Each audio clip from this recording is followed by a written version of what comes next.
Hi, Michael Belba, online media strategist with Crazy Monkey Marketing, and welcome to the second video in this 5-part video series.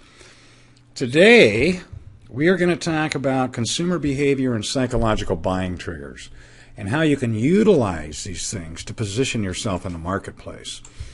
We'll also probably be sharing some live examples in this particular video to demonstrate how some of these things work. So I think you're going to find this video extremely informative, and it will unlock some doors for you probably weren't aware of in the marketing arena.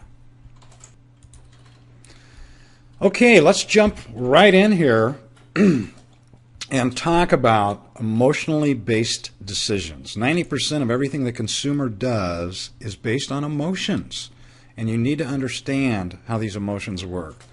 70% are based on fear. And these are subconscious behaviors. They're not conscious behaviors. In fact, these are actually primal instincts. These fear emotions have actually led to the survival of our species as human beings. Okay? When Caveman Bob walked down the path with Caveman Joe, and Caveman Bob saw a saber-toothed tiger and yelled, "Here, kitty, kitty," and it came over and ate him, Caveman Joe figured out that the saber-toothed tiger was a dangerous creature, and he'd best avoid that thing in the future. And so, a lot of these emotions have been with us for thousands and thousands of years through the human development stage, and they're built-in instincts. Some people refer to these as intuition. Some people refer to this as gut instincts, whatever you call it. It's an instinctual behavior that people are not even aware they're making. Now, what are some of these fear emotions? Fear of loss, fear of the unknown, fear of being hurt, fear of rejection, fear of pain, fear of ridicule, fear of failure, fear of success, fear of death. I mean, the list goes on and on and on and on. All of these subconscious fears leads to a marketing principle called avoidance. And that simply states the consumer will do anything to avoid a potentially painful or unpleasant experience. Okay? And so there's an issue of trust involved here, and we're going to talk about that later in this particular video. Now, what is the emotion that overcomes the fear emotions, these subconscious emotions that are not even thought conscious? In other words, people don't even realize they're doing this, but this wall of avoidance it sets up can keep them from choosing your business over another, and it's really important you understand that. How about the gratification pleasure emotion? This is the emotion you base almost all of your buying decisions on, almost all of your life decisions on. Love, sex, marriage, children, your home, your car, your boat, your clothes, etc. All of these things were done because it evokes a gratification and pleasure emotion. I mean, you fell in love with your wife, you had children, those give you gratification and pleasure. Your home, you buy your home because it gratifies you. You have pleasure living there. Your car, you enjoy driving it. You enjoy how it looks. You enjoy how it feels on the road. Same if you own a boat. Your clothes, they're bought because you think you look good in them. This is all part of the gratification pleasure emotion experience. And what this typically states from a marketing perspective is that consumers are going to seek out that which gives us a great experience or the potential for a great experience. This is how buying decisions are made on a consumer level. And remember, I'm asking you to keep on your consumer hat here. I mean, you need to think about what I'm telling you as a consumer and not as a business owner. Remember, you're both. So understanding how these emotions work and what they are should drive your marketing regardless of which emotion your product or service appropriately targets. Okay? And we're going to talk here as we go on about how to use these emotions and how to engage these emotions with the consumer. Okay? But you have to start thinking like a consumer. When a consumer is in Google looking for a particular type of business, why are they doing that? They are seeking a solution to a problem. They're looking for you because they have a problem that they need solved. So you have to think like a consumer. wants, needs, desires, hopes, dreams, fears, pain. These are the emotions they're experiencing when they're looking for you online. And you have to engage. You need to understand that when a consumer's online looking for any type of business, they already have a conversation taking place in their head. They already have an engagement going on in their mind. They're engaged in a conversation already about solving or finding a solution to this problem. And you must engage their conversation at their level. You must engage with it. You must interact with it. You must encourage it. And you do that by speaking to these emotions depending on what type of business you are. This needs to be done in your website copy or in your videos or whatever you're doing to market to these folks. For instance, a plastic surgeon, you need to play on the emotions that have led these consumers to seek you out in the first place. For instance, copy on your page. You wake up in the morning, you go to the mirror, and yes, you see them. Those fine lines and wrinkles around your eyes and on your face. You need to play into those emotions. That these are the conversations they're thinking about themselves. You need to. There's an old idiom in marketing, and it's called get their attention, create interest, create desire, and then a call to action. And that's what you need to remember when you're writing copy. How can you get them? How can you encourage those emotions in that conversation that they're feeling already, create desire for the service or product you have that provides them solution, and then make a call to action to have them call you, email you, whatever your call to action is, you need to state that. We talked about that in the last video. People need to be told what to do. They've been told what to do their entire lives. And so your copy needs to be emotionally driven. Okay? People think in modalities, and there's the sense modalities like seeing, hearing, touching, etc. If you work those words into your copy, it touches people where they live. All right? So you need to play on these emotions. You need to think like a consumer. Why is a consumer coming to your website? It's to solve a problem. Why do people buy a drill? Let me ask you that question. It's because they need a hole. They don't need a drill, they need a hole. The drill is a solution to their problem because they need a hole. That's what it boils down to, okay? And so you have to think in these basic terms. You have to play on those emotions. You have to play with their desires, their needs, their hopes, their dreams, their fears, and their pain based upon what they're experiencing when they are looking for you as a consumer, looking for your products or services. Reach 99% of your audience with these 4 personality types. Now, this even breaks it down a little further. There's a sales personality. This person is totally emotionally driven. And they're only interested in why. What benefits are they getting? Happiness, money, saved or made. They're warm and fuzzy feeling kinds of people. They're very emotionally driven consumers. They buy what makes them feel good. Okay, so that gratification, pleasure emotion is what drives these people. The one we talked about on that first slide a couple minutes ago. Then there's your technical personality, and they equate to 25% of your audience. They want to know how. How does it work? How does it produce results? They're the inquisitive consumer. If you can address all 4 of these personality types in your site copy, then you're appealing to all the 4 major personality types of all consumers. This is why I'm giving you this slide. So how does it work? How does it produce results? Again, a plastic surgeon, you describe your procedure. Right? Here's why it works. Here's why it produces the results. And you can break any business down this way. I just happen to be using a plastic surgeon as an example today. Advocative marketers, 20%. What if? How might I use this product in other ways than the obvious? They're interested in flexibility of a product. So this will pertain to some services or products. It won't pertain to others. But let's go back to that example I gave you on that last slide, the drill.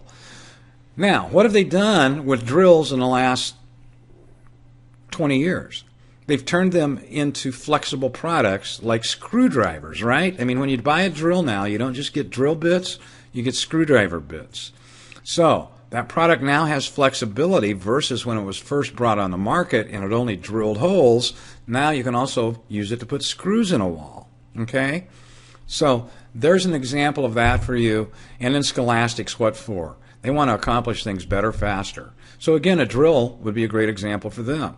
You know, use a hand drill or a power drill, for instance. So scholastics, what for? This is their buying principle. They want to accomplish things better and faster. That's what drives them. So these are your 4 personality types. They obviously don't pertain to every product or service out there, but some of you may have all 4, some of you may only have 2, some of you may have 3, but you need to take a look at your business in terms of these personality types. How can you write your copy to address each of these personality types and what they're looking for in a product? Okay?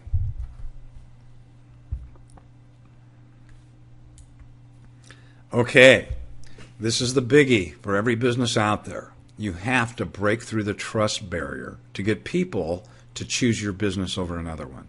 All right?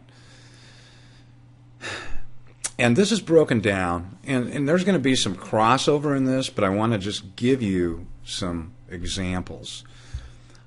Consumers break down into 3 groups depending on what type of business you own.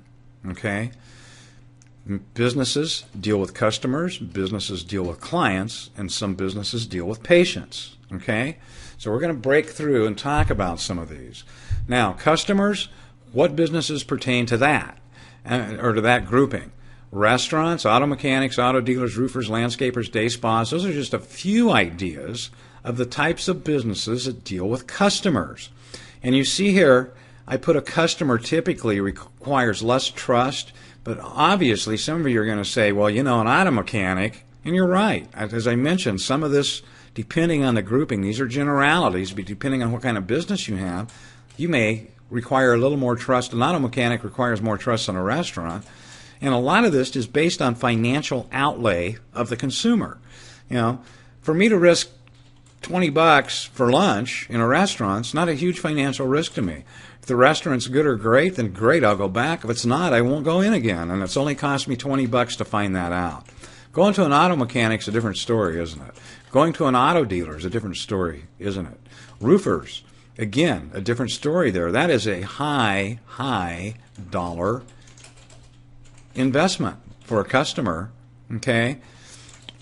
In fact, roofers, I was thinking about this the other day. Roofers, the customer really isn't the person living in the house. The customer's the house. Because odds are that that roofer, if they come and put a new roof on for you, you're going to be out of that house before that house ever needs another one. So roofers are in a very unique spot because the customer's actually the house. It's not really the people that are living in it, okay? Even though they may be the ones paying you for the roofing job, it's that house that lives there forever. It's not the person living in it. I think real estate's turning every 3 to 4 years now. I mean, that's the average time people stay in a home unless they actually have moved into a retirement home that they intend on staying in for 20 or 30 years. Landscapers, day spas, I mean, these are just some of the types of businesses that deal in customers. And typically, again, typically, and this is generalization, customers require less trust to use those types of businesses than some of the others. Let's talk about the businesses that appeal to clients, or that, you know, I mean, you're in the client getting business. Attorneys, stockbrokers, accountants, mortgage brokers, real estate agents, health and life insurance agent. And what is the difference between a client and a customer? A client, typically, we're talking about higher fees here for one thing. We're talking about a client is someone that have protective arms wrapped around them. Okay, if you take a look at all of these professions or these businesses, these professions provide a degree of protection to these people. Okay? That's what your typical client getting business is about. Attorneys provide protection, regardless of the type of attorney they are. You know, whether they're DUI, a defense attorney, a personal injury attorney, a divorce attorney, a business attorney, a trust attorney, whatever, they're providing a protective barrier around that client. Same with stockbrokers. I mean, people are almost as concerned about their money as their health, okay? And so that's what stockbrokers and accountants do. They they protect people. They protect their investments, and they protect them from taxes, okay? Mortgage brokers, real estate agent and a broker, health and life insurance, all of these have some type of protective aura to them, which is why these are clients, okay? Typically, these also cost more, all right? An attorney is going to cost you more than a restaurant. It's a lot easier to decide not to use a restaurant again after spending $20 than it is to decide not to use an attorney after you've paid them a retainer of $5,000, right? Same with accountants. You got monthly fees, annual fees, tax preparation fees. I mean, you're paying a majority of these people quite a bit of money. And finally, the trust barrier becomes a heavier burden to break through when you're dealing with patients. I mean, because typically health is the most important choices we make in life. And here, I'm talking primarily about the entrepreneurial health market, those that are not typically covered by insurance. These are typically health practitioners where there's no insurance coverage or minimal insurance coverage for most people. And here we're talking about dentists, plastic surgeons, strictly elective, chiropractors, acupuncturists, dermatologists, naturopaths. Many of these are not covered by insurance. Some are, but many aren't. All right? And so this requires a lot of trust. All right? I mean, people want to know they're dealing with the best when they're dealing with anything concerning their health, just like you do. You don't want to go to a back alley doctor, right? Neither does any other consumer. So again, you need to be thinking about yourself from a consumer's perspective when we talk through this so you can relate to this. Consumers are no different than you because you're a consumer. I'm not telling you anything here that you don't feel or already inherently know as a consumer yourself. Okay? So this is why I keep saying think like a consumer. If you want to attract a consumer, you have to think like a consumer and understand the emotions and the things consumers are thinking about when they choose a business online to deal with. So this is kind of how it breaks out. And every business has to break through this trust barrier. Okay? And we're going to talk about some ways to do that. These are psychological buying triggers. Okay? I'm going to run through the list and I'll come back and talk about each of them in more detail. Psychological buying triggers: authority, proof, scarcity, likability, social proof, positional economics, specificity, and specialization. And consumer perception is everything. So let's talk for a moment about authority. How do you get authority online? We're going to talk about a few different ways to do this, and we're going to show some live examples here. Okay, I'm in Google, and I happen to punch up, let me show you the search term here, divorce attorney Seattle. Okay? And let's start talking. We're going to spend quite a bit of time in Google. Google, you're probably familiar with it if you're a business. Google has what they call the local box. And there will be 7 to 10 listings in this, depending on what type of business you have and which market you're in. Some there's even less than that, depending on how many businesses there are. But where does your eye go when you look at this? When you look at these rankings, where does your eye as a consumer go? Okay? Where does your eye go? Doesn't it go to where these stars are for reviews? This is how consumers are using the internet now. And this happens to be our client in Seattle. Now, you need to understand Google. And you need to understand the importance of Google to the consumer.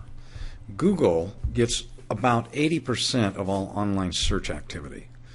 Google is the best, and the consumer sees Google the best, and Google has authority in the consumer's eyes. And it's important you understand that authority from Google passes through to your company if you're listed on the front page. Okay? Because remember, Google's famous for delivering the best and most relevant search results. Okay? And so people trust Google. That's why it continues to be the most popular search engine by far. It's not even close.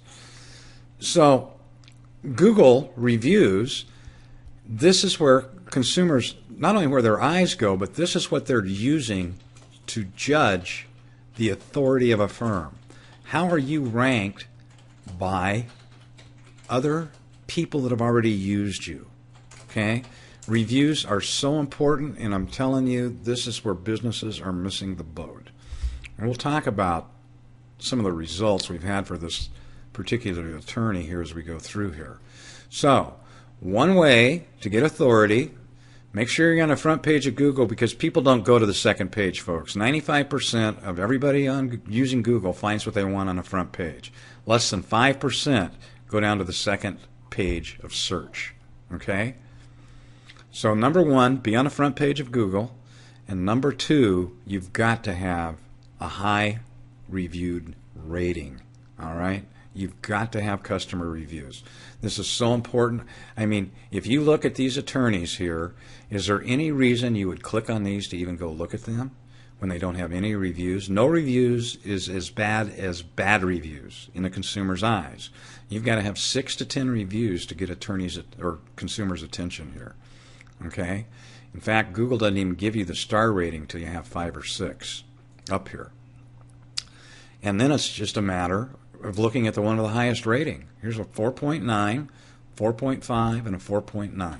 So out of all those attorneys on the page, they're only going to be looking at these. This guy has reviews, but 3.3 is not very good, right? So who, as a consumer, who would you go to look at first? And then how would you base your decisions from there? So that's what you want to look about. Now, let's go look at 41% of consumers want videos, folks. You need to understand it's a medium people are comfortable with. Now again, this is Divorce Attorney Seattle, 12 million results, and I want you to see what we've done for our client in Seattle. She basically owns the whole front page. In fact, this is all of hers right here. This is Amanda Dubois, Dubois Carey, Dubois Carey, Dubois Carey, Dubois Carey, Dubois Carey, Dubois Carey, Dubois Carey, Dubois Carey, Dubois Carey. She's got all front 10 spots. Now, do you think that passes authority through to a searcher when out of 12 million results, the only person they see on the front page is our client? You better believe it does. and so, I mean, you don't even bump into anybody else till you get on the second page. And what did we just talk about? Nobody goes to the second page. But even if they did, you would see Amanda also having the majority of spots. Look at this on the second page. We did 34 videos for her and uploaded them. And she basically owns, if I go to Divorce Lawyer Seattle, you'll see that she pretty much owns the front page of these search terms all throughout Seattle.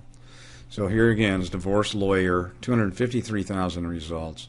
And you can see Amanda's got the first 5 or 6 on that page. Okay? Lawyer's not as highly a search term as attorney. You go Divorce Court. I mean, even terms like this, Amanda. She's got 9 out of the 10 spots. But any term you would look at, property settlement. Now she doesn't cover the whole page for everything. But here's Amanda, right at the top. If we go, instead of property settlement, go property division.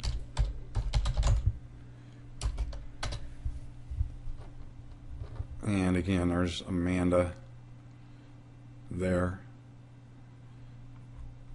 Not one of her key areas.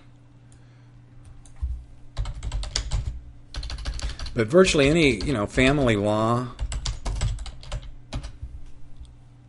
There's Amanda. I mean, those are her primary search terms. Divorce attorney, divorce lawyer, family law. Amanda. So she's got 7 or 8 of the front page listings. This passes authority, is all I'm trying to get through to you here. I mean, incredibly passes authority. And you just really need to understand the relevance of Google in people's minds. Google is telling these people that this is the most authoritative divorce attorney in all of Seattle by having all of these videos ranked on their front page of their videos. So that passes through to consumer. So that is one way to build authority. And how are you positioning yourself in the market? Let's spot down here to specialization. In fact, let's go back to this slide for a minute. Specialization positions you in the market as an authority, and that happens in all kinds of different businesses. Take a look at restaurants. And by specialization, you have Italian restaurants, Mexican restaurants, you've got burger bars. I mean, you have virtually every type of restaurant, Indian restaurants, Cajun restaurants. That is specialization, okay?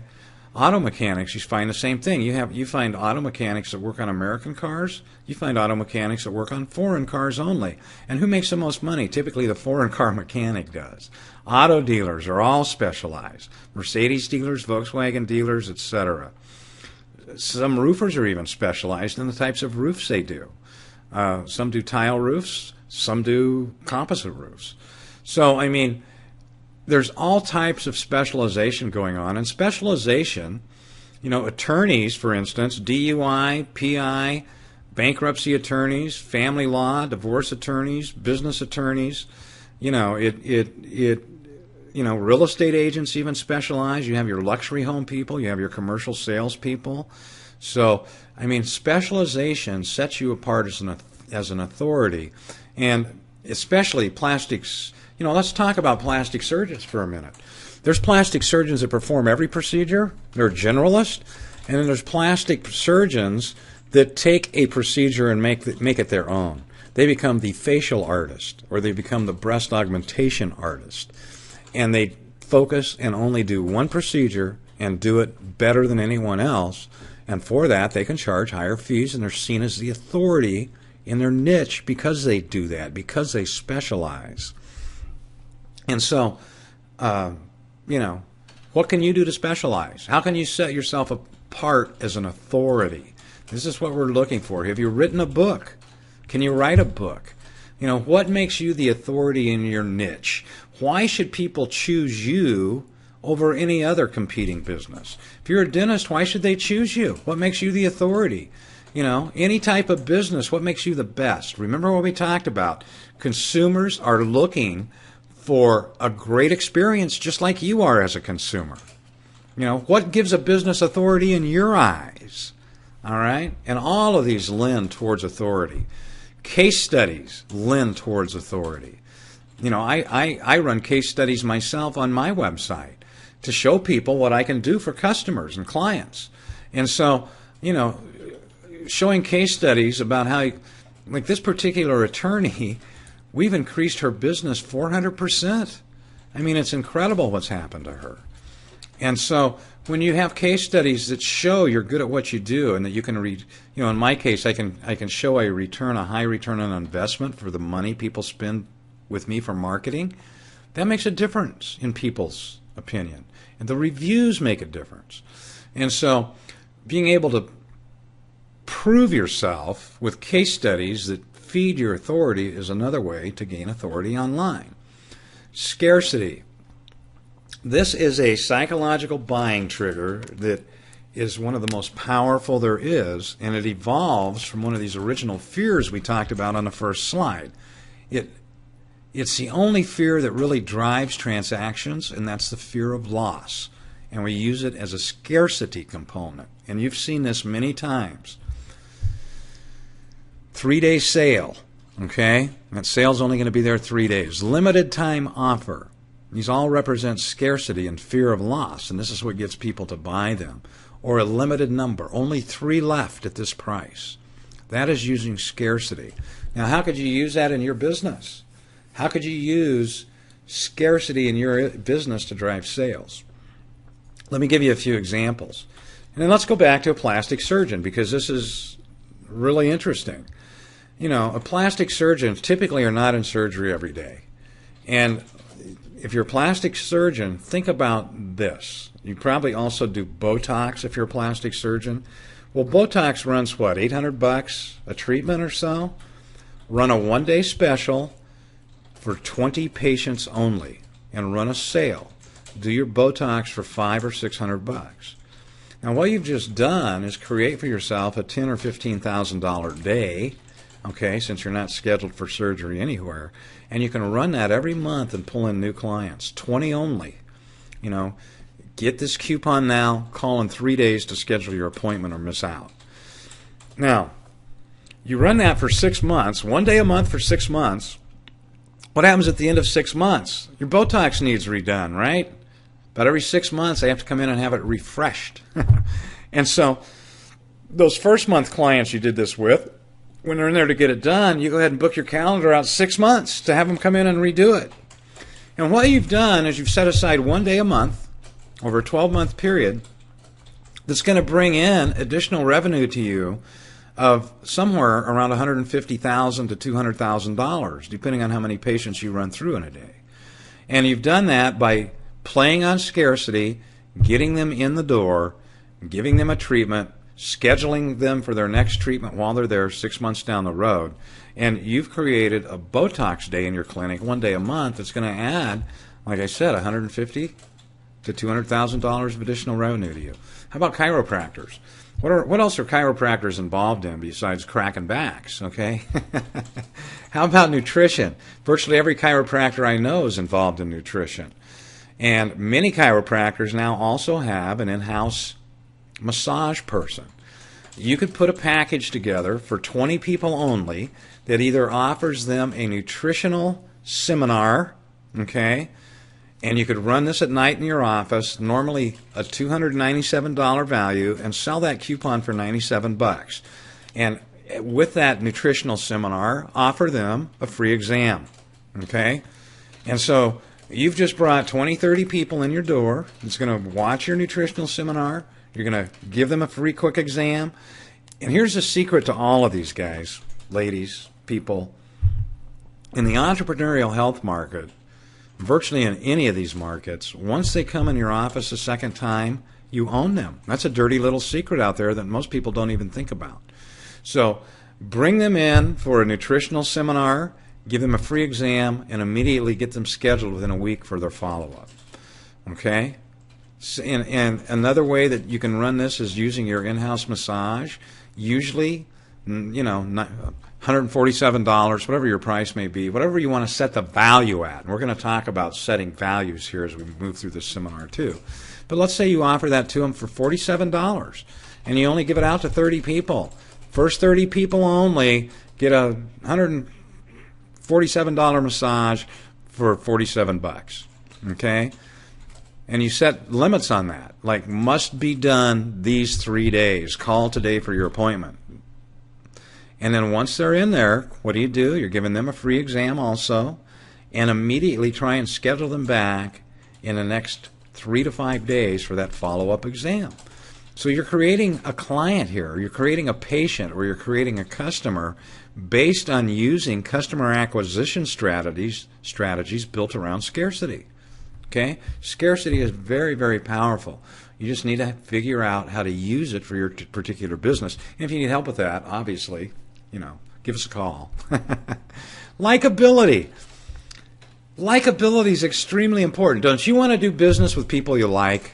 I mean, nobody wants to go to a grumpy dentist or a grumpy doctor or a grumpy anything, right? You want to deal with people you like. So how can you show your likability? Video is extremely powerful. If they like you on video, they're going to like you in person, right? So likability becomes a very powerful psychological buying trigger. This is why video is so important. Video marketing is one of the most powerful things you can do because people get a sense of who you are. You know, you can't hide in front of a camera. People can see the sincerity in your eyes. They hear your tone of voice. They see your, they see your face. They see, when you do videos, smile, right? I mean, you can really stress your likability in a video, and people will like you because of that. Social proof, very powerful. Facebook, Twitter, putting out social proof or having other people post about you or say things about you is great. And we actually teach people how to use Facebook and turn it into a marketing platform. When we get into some of these further videos down the road, you're going to be amazed at how we can provide social proof for you based around your reputation. Positional economics. This simply states that people will believe a highly regarded reference rather than you. Okay? So anytime when you're doing your website or your website copy, anytime that you can make reference to a highly regarded additional authority to back up what you're saying, you want to do that. It's called positional economics. Okay? And so, if you're a roofer and you're telling somebody this roof's guaranteed for 30 years, you might put a link on the page for the company that provides the roofing so they can actually see the warranty of that roofing material, for instance. All right? Positional economics.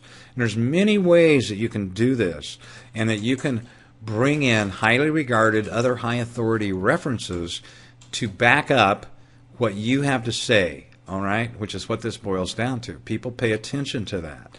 So, specificity, okay. Specificity. People also pay attention to specific numbers, for instance. Percentages. I mean, if I know percentages of what I'm talking about, knowing your numbers is very important to consumers. I mean, I could give you some specifics on auto dealers, for instance. Out of every 5 reviews they get, 4 are bad and only 1 are good. So they have an 80% bad review rate. That's specificity. I also know that 91% of all consumers, before they go to buy an automobile, look online and look specifically at the reviews for an auto dealer. So that's specificity. If I'm talking to an auto dealer, those are things that I want to bring up because that's very specific to their industry and their business, and they're factual. So specificity can be very, very powerful in persuading the consumer to choose your business over another. Success rates, for instance. We have a 99% success rate. We have a 90% success rate, whatever it may be. And specialization, we've already talked about. And again, very powerful for authority, but also extremely powerful for your ability to charge more money. Okay? Who makes more? An MD, a general practitioner, or a cardiologist, or an oncologist? Who makes more money? Specialization is the key to higher fees, regardless of who you are. Who makes more? A general attorney or a specialist, a PI attorney? Or a business attorney, or a mediation specialist? Who makes the most money? So specialization not only can establish you from an authority perspective, it also can allow you to charge higher fees. Take a restaurant. What makes more money, a general cafe or, a specialized restaurant that specializes in Italian or Southern or Cajun? Which has a higher menu prices? And so we've talked about specialization. Specialization is a key to authority and also to fees. And all of this, you must remember, consumer perception is everything. How you appear to the consumer is everything. That's what they're basing their decisions on. Here's a tip. Those of you that use pay-per-click advertising, don't use decks.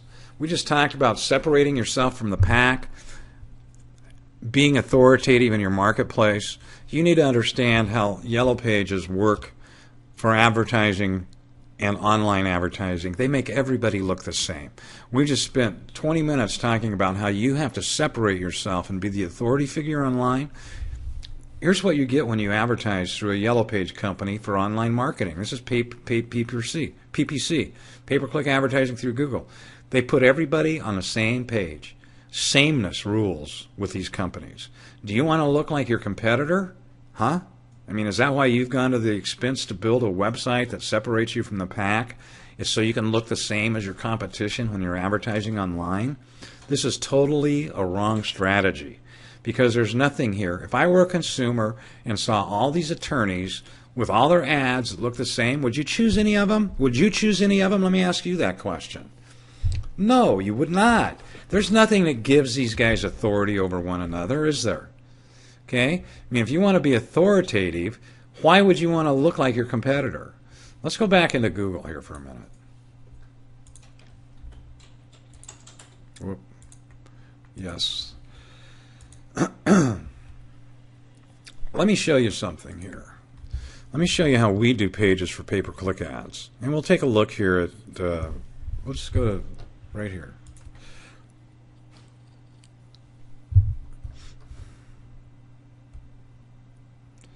can find the page I'm looking for. She may have had it moved.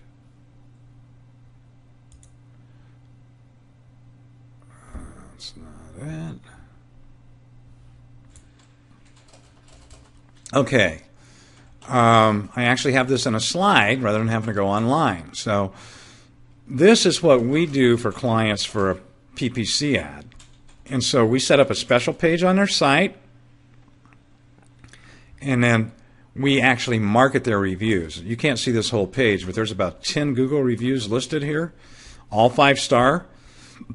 And so what it does, it eliminates people going to look online for other reviews when you're putting your reputation, per se, right in front of them on this page. It alleviates their need to go look elsewhere. And so we've got call to action, call today for divorce consultation, 206, etc.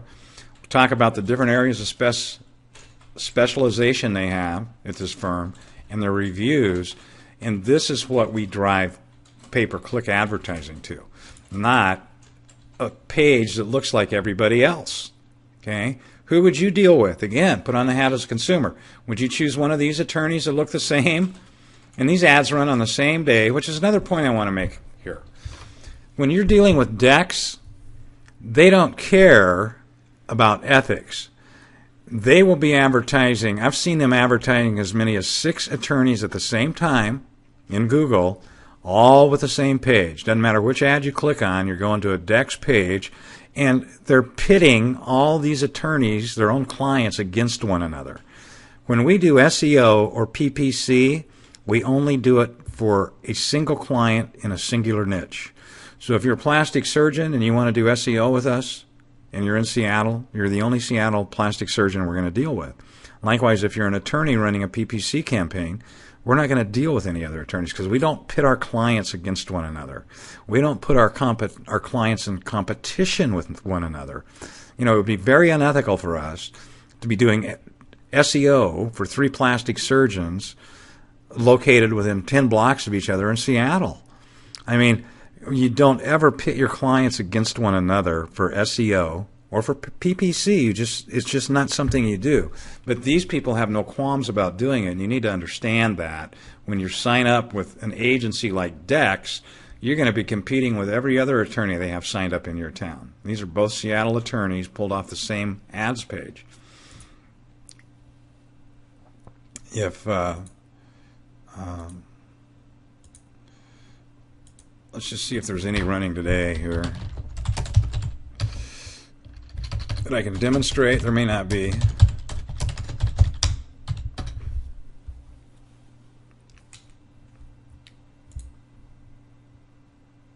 Nope, that one goes to her site. That goes to her site. Not available. Well, that's great, huh? There it is. So I don't see any DEX ads running today. They typically run these ads at, I've seen a bunch of them run on Sunday. Here's one. Here's a DEX ad right here. And you can see, I mean, another page, it looks just like those I showed you. So that's a DEX ad. That one's not.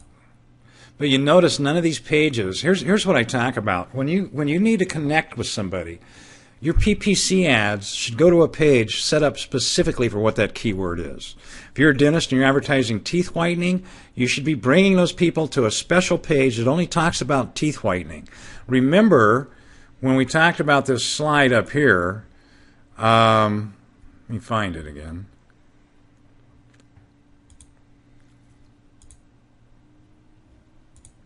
Here, they're seeking a solution to their problem. When people are clicking on an ad, they expect to come to a page that talks specifically about their problem. They do not want to come to a general website and have to look for the specific information they're looking for. All right? So if you're advertising teeth whitening or you're advertising facelift procedures, they need to be brought specifically to a page that speaks emotionally to them about that particular problem, that AIDA formula I gave you. Get their attention. get their interest, create desire, and give them a call to action. And you have to do that by speaking emotionally to them, using these the emotions we talked about over here. So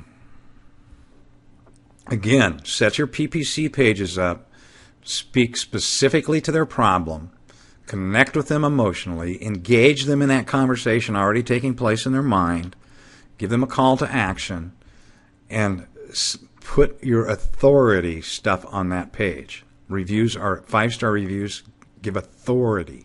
So if you're running 6 different PPC ads for 6 different procedures, each one of them should be driving to a page. And it's even better, and we'll talk about this in strategies in the last video, it's even better to drive them to a page that's an offer or they're getting free information by putting their name on a list. Okay, if you're paying for ads, people are coming to see your website, don't you think it'd be useful to you to be building a marketing list, getting them, offering them free information or something to get them on a list so that you can continue to market to them? Of course it would. See, we've got that right here. They can put their name in right here in this particular instance.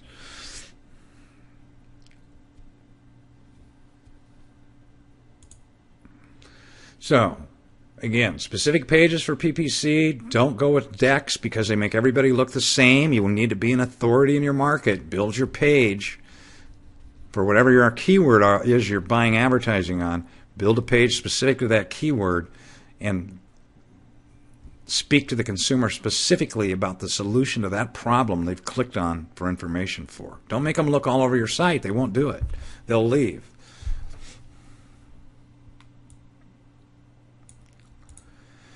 Okay, let's talk about how consumers use search, because this is where many people become engaged with you for the first time, unless you are doing advertising on Facebook or something like that, or they bump into you in a social media environment. So, 10% of people at any one time are in search. Okay? So, at any one time, 10% of the population is looking for a solution to a problem or looking for information in Google. And here's how consumers use search. And we've talked about this briefly. Customer reviews are a major factor in almost every type of online marketing now. Bad reviews show up in Maps and Google, pay-per-click. You see these pay-per-click ads here? The review status is right on those. Okay, those are 5-star companies that are advertising up here. Website rankings, I just showed you in Google. When we went into Google and looked for divorce attorneys, the stars that show here, all right? And that's where the consumer's eye go. That's what they're looking for. Shows in organic ranking, which is over here, and it shows in local directories. And so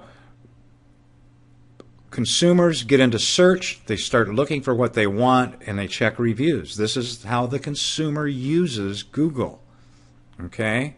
And it's critically important you understand that. The golden triangle. Google stays number 1 because they continually conduct eye studies to make sure they're still delivering relevant results. And this is a Google eye study. So what they do is they study people's eyes and where they click. And you can see that the higher on the page that you are, the more clicks you're going to get. You can see very few clicks actually go to ads. About 5% of people click on ads. 95% are over here on the organic side. And again, if you're not on the front page, it doesn't matter. In fact, it's even best to be above what they call the fold. And the fold is what shows up when you first come onto a page. So this is the fold, I mean, before scrolling, okay? So if you can even show up here, it's even better. But with Google Local, most people are trained now to go to these local listings. So it works a little different than a general search page. Now, let's talk about what's happening in a couple other markets while we're in here. Let me just go to Hotels, Seattle. I want you to observe how this page is set up. Now what you're going to see is what we call Google Carousel. And this is Google's new display. And you can see how prevalent the map is and that there's only a 4 box here now. Remember, there were 7 on the last page. Okay. Nielsen study on consumer trust.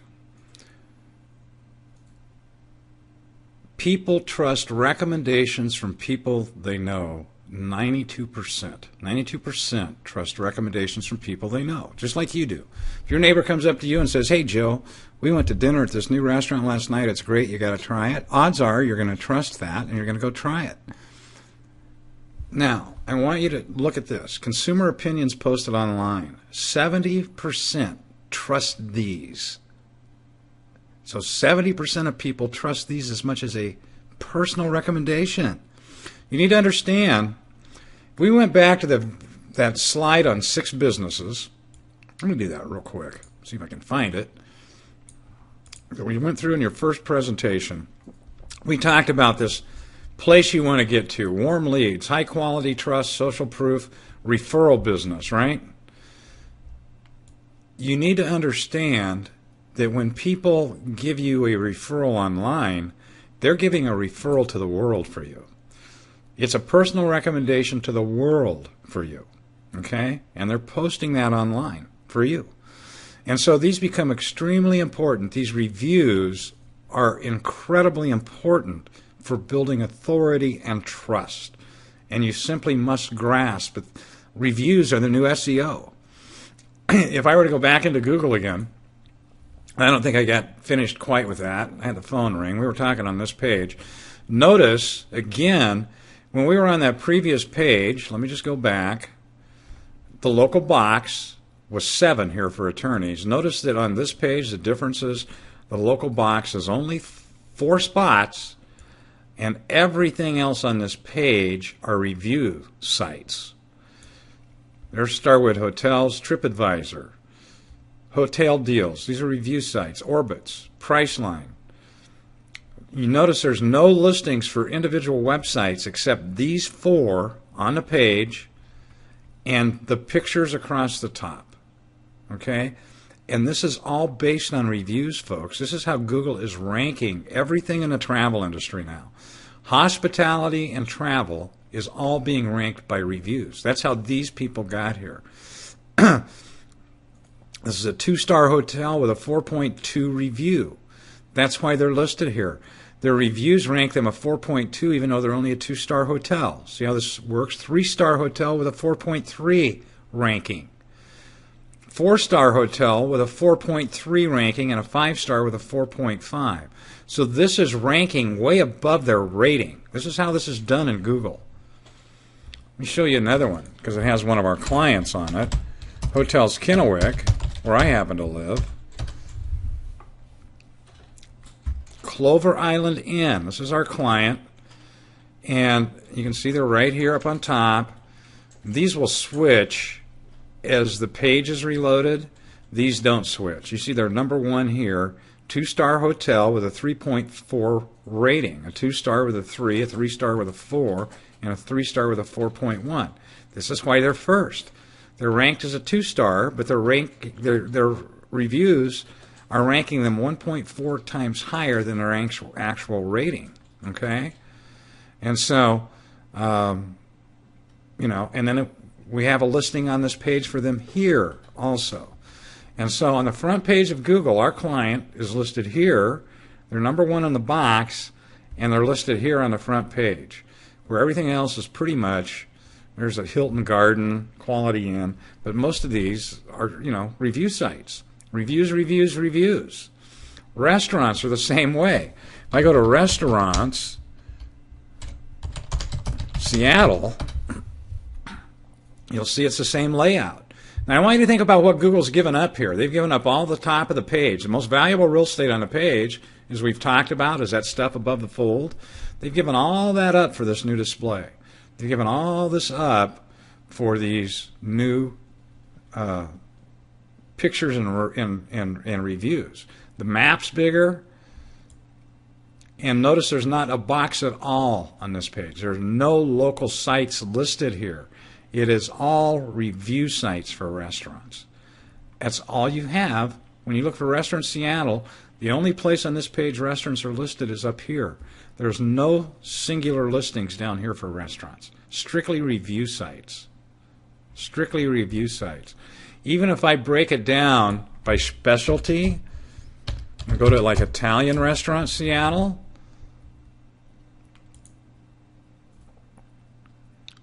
again, you don't see any individual sites. You see review sites. And the only thing that Google ranks these on are Google reviews. It's the only thing that counts is Google reviews. And you can flip this and go across the top of the page. But this is where the rankings are now for restaurants. They're not on the page here. So it's becoming very difficult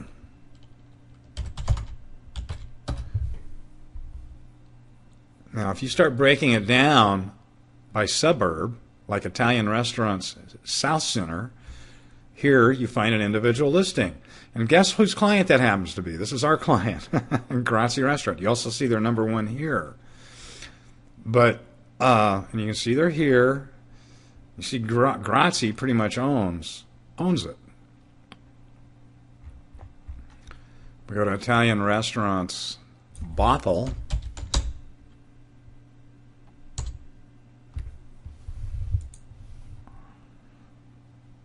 You can see Grazie is here also because they have a restaurant in Bothell.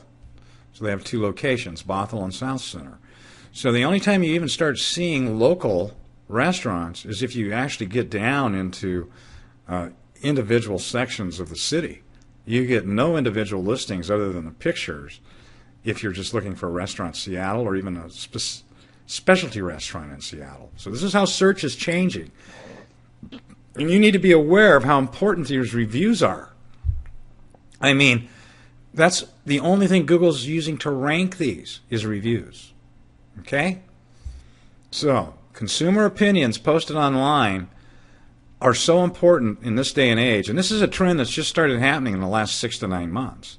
I mean, Google, you need to understand Google's growth channels are local and mobile.